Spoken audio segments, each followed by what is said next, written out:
Hi, I'm Natalia Rose, and today we're going to talk about how to prepare for a juice fast. Well, there are a few things you want to do to prepare for a juice fast.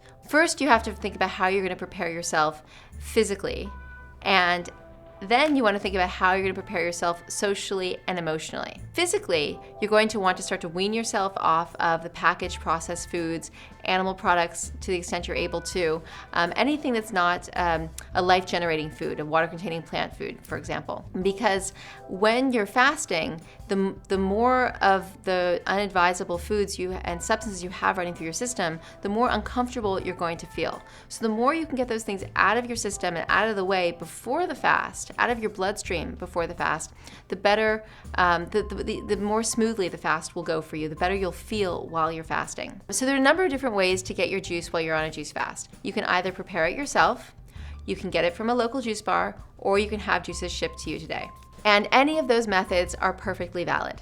If you're going to be making your own juice, you want to make sure you have access to wonderful organic produce.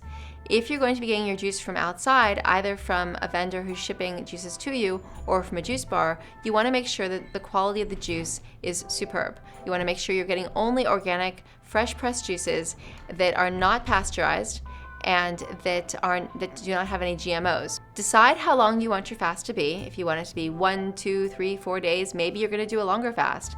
And make sure that you don't have anything that's on your calendar that's going to interfere with that. And if you do have something on the calendar, that you're comfortable just bringing your juice and abstaining from the food that's going to be served at this event. Make sure you have a colonic and enema schedule, knowing that you're going to be awakening a lot of waste. Every couple of days, you're going to have a lot to release. One thing I find very important to do before you undertake a juice fast is to write a commitment letter. In this commitment letter, you're expressing the reasons why you're undertaking the fast, the reasons that you've been drawn to the fast, and why you think it's important for you at this time to do it. If you don't have something like this written down, it's very easy to talk yourself out of continuing the juice fast. There's so many distractions, there's so many temptations.